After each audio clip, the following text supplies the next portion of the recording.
Pronto, mais uma questão. Ah, essa aqui, eu no próprio texto já fiz o comentário que ela se refere a uma norma de 92 e já tem uma revisão de 2015, onde a informação do jeito que estava eu não encontrei. Por que eu não encontrei? Porque eu não domino a respeito desse assunto. Obviamente, da mesma forma que vocês, eu só consigo saber as coisas depois que eu estudo. Eu não nasci sabendo e faço questão de esquecer as coisas que eu não uso, porque é assim que funciona a mente. Mas para quem vai fazer o concurso, vai ter que pegar essa norma, ou se tiver algum aluno meu aí que faça algum curso comigo, me diga qual livro que eu recomendo sempre. Por favor, me diga rápido aí que eu já vou pegar. Qual livro que eu recomendo sempre para as coisas relacionadas à eletrotécnica? Vou dar dica de novo, ó, para você. Deixa eu vir aqui até para os comentários. É isso aqui. Tem esse de manual de equipamentos elétricos e também tem o de instalações elétricas. Ambos de Mamed. Por que motivo eu recomendo? Para você aprender também.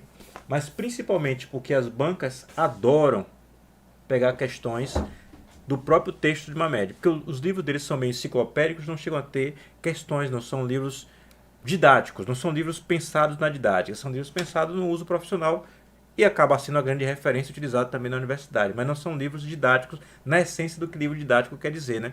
Ainda que o de instalações elétricas tem exemplos, tem umas coisinhas assim, mas não tem, por exemplo, problemas para a pessoa resolver. Mas é o que a banca gosta. Nesse caso específico não adiantava muito porque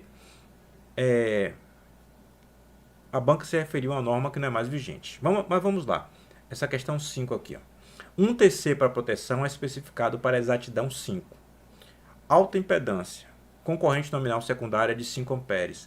Carga nominal C50. Impedância de 2 ohms e tensão secundária de 20 vezes. A designação desse TC, de acordo com o NBR 6856 de 92 é... Não gastei meu tempo vendo que tinha 92 porque essa norma não é mais vigente. Mas eu quis botar a questão para você ver o modelo que cai. Vamos fazer a discussão voltada para 2023, esse momento da gravação da aula, que tem uma norma nova. Nova não, já antiga, de 2015, essa norma já foi revisada. Então, o que é que tem para a gente aprender sobre a forma como se designa TC de proteção? Aqui uma ênfase, ó, de proteção. Por que motivo? Porque além do TC de proteção, tem o TC, por exemplo, de medição, que a forma de designar é outra. Vamos focar no de proteção. Aqui eu escolhi P e PR. Vou explicar o que é isso. Que tem a ver com o fato de que esse tipo de designação é para um transformador de corrente que cumpre os pré-requisitos de uma corrente de curto-circuito simétrica. Curto-circuito simétrica é curto-circuito trifásico, viu? 3 fios, é simetria. Ah, professor, mas por que está fazendo essa designação? Porque pode existir a designação também de acordo com a especificação de características magnéticas.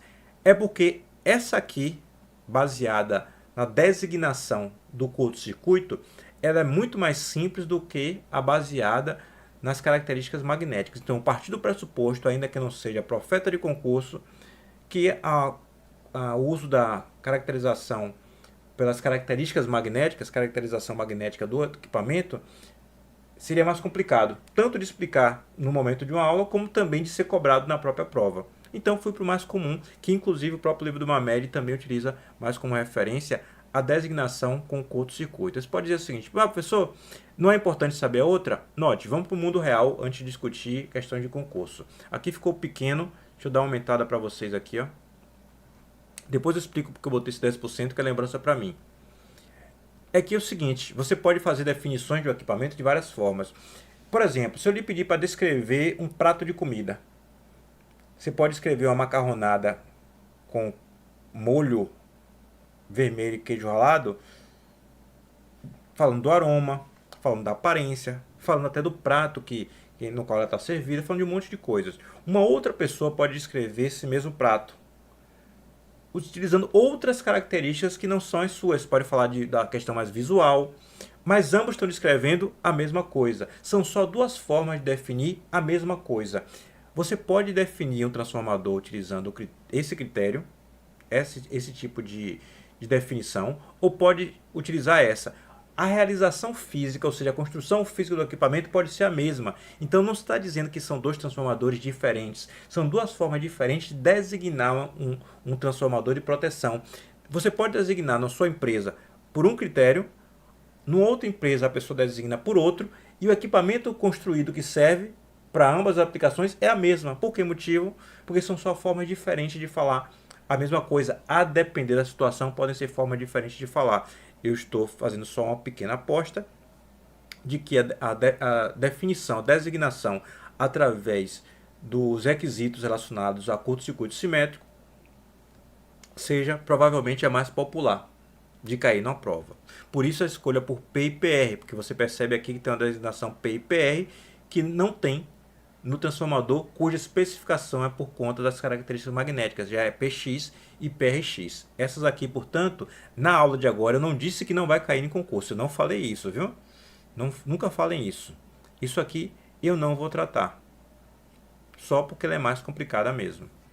Joia, vamos lá por partes. Se a designação, professor, não é essa aqui, como ela é agora? Ela é assim, ó. XVA, aqui tem uma parte do código, outra parte do código e outra parte do código. O que esse XVA quer dizer é a carga no secundário em volt-ampere. Então a carga não é dada, por exemplo, em corrente em relação a código, é dada em relação à potência aparente. A carga posta no secundário é dada em volt-ampere.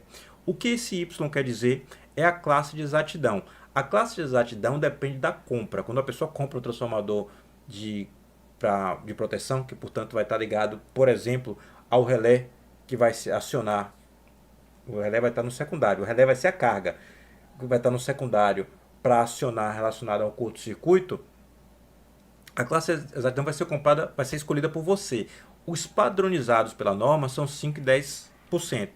Padronizados, mas eu não disse hora nenhuma que só pode ser 5 ou 10. Eu disse que é o padronizado. Ou seja, se você for comprar provavelmente um TC num lugar que vende T6, o de 5 e 10% ele deve ter o projeto feito para certos níveis de potência. Mas, se você quiser uma classe de exatidão diferente, você pode especificar aqui outra classe, 3%, 5%. Mas o que é 5 e 10%? Significa dizer que o erro que vai acontecer no secundário, em relação à projeção da corrente do primário, não vai superar 5 ou 10%, a depender da escolha, ou 5 ou 10, né? E não vai superar na seguinte condição, de que seria esse índice Z aqui, ó, esse índice H, tem um fator limite de exatidão de 5, 10, 15 ou 20 ou 30. Ou seja, vamos supor que a gente fale do transformador TC de 5% de classe de exatidão e fale que ele tem um fator limite de exatidão de 20. Significa dizer que mesmo a corrente de curto sendo 20 vezes maior do que a corrente nominal do próprio transformador tipo TC, cuja corrente do primário vai ser a corrente nominal do sistema, obviamente, mesmo 20 vezes maior, o erro não supera 5%. É isso que esse fator limite de exatidão quer dizer. Classe de exatidão 10 e fator limite 10. O que quer dizer? Que o erro máximo de 10%, quer dizer que o erro não vai superar 10%, mesmo que a corrente no secundário do transformador, no TC no caso, seja 10 vezes maior durante o curto do que a corrente nominal. É isso que ele quer dizer. E esse Z quer dizer o quê? É exatamente uma designação que tem a ver com o fato, em primeiro lugar, de ser um equipamento de proteção definido sobre esse critério. Sobre o fato dele suportar uma corrente de curto-circuito simétrica e não através de designação magnética.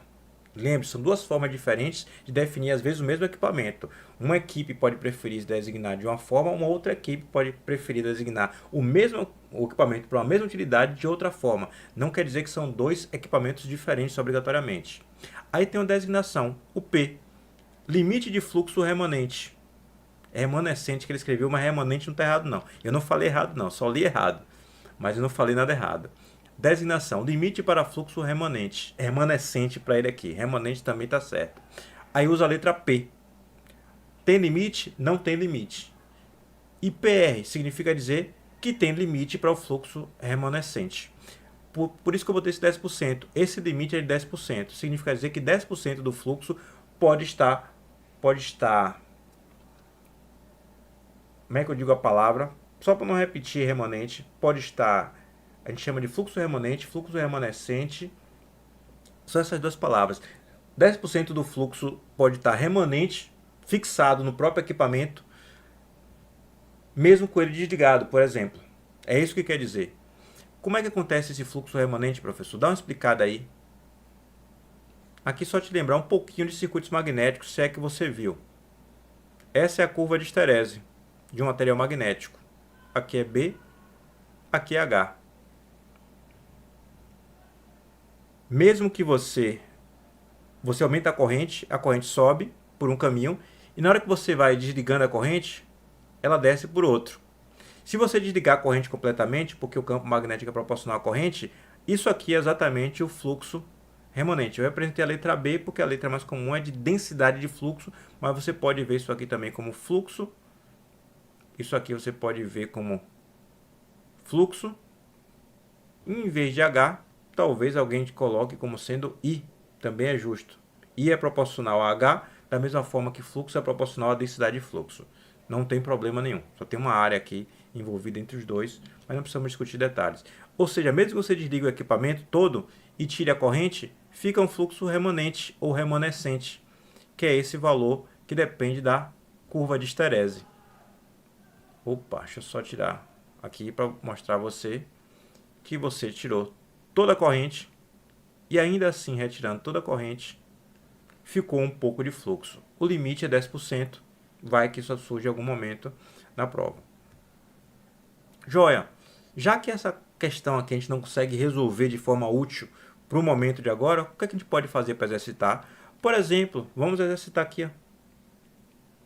Se aparecer na sua prova de concurso, esse código para o transformador de corrente, de proteção, transformador TC de proteção, a gente está discutindo sobre ele. Essa codificação é para ele, não é para o transformador de medição, por exemplo, que fique claro. 15VA 5PR20. O que é que isso quer dizer? Agora você já sabe. Você sabe que ele tem a carga no secundário. Ele é feito para uma carga no secundário de 15VA. Você sabe que a classe de exatidão dele é de 5%. PR significa dizer que ele tem tolerância, qual é a palavra que ele botou? Limite, na palavra não é tolerância, seria limite para fluxo remanescente. Então tem um limite lá, que é no máximo 10%, que tem que ser aceito. E que o fator limite dele é de 20%, ou seja, esse 5% tem que acontecer, a exatidão de 5% tem de acontecer, mesmo que a corrente durante o curto seja 20 vezes maior do que a corrente nominal do equipamento. Vamos ver para mais uma aqui. Ó. Se aparecer 30VA 10P15, o que isso quer dizer para você? Quer dizer que no secundário a carga que ele pode alimentar é até 30VA, que ele tem uma classe de exatidão de 10%, que ele não tem limite de fluxo remanente ou remanescente, não tem limite, pode ficar o valor que quiser depois, durante a operação, depois que seja, e que o fator limite dele é de 15, ou seja, que ele tem que ter 10% de precisão, mesmo que a corrente seja 15 vezes maior, a corrente do curto seja 15 vezes maior do que a corrente nominal. É isso que quer dizer. Só um comentário também, que no caso específico, eu chamei de que fator limite de exatidão.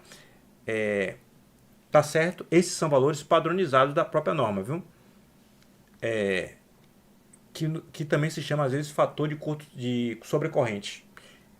Na norma, a norma NBR 6856 chama fator limite de exatidão. Mas se você for pegar no livro de Mamed, for pegar artigos científicos também, você vai ver que isso aqui é chamado também fator de sobrecorrente. Então, fator de exatidão pode ser encontrado por aí, também chamado de fator de sobrecorrente. Joia?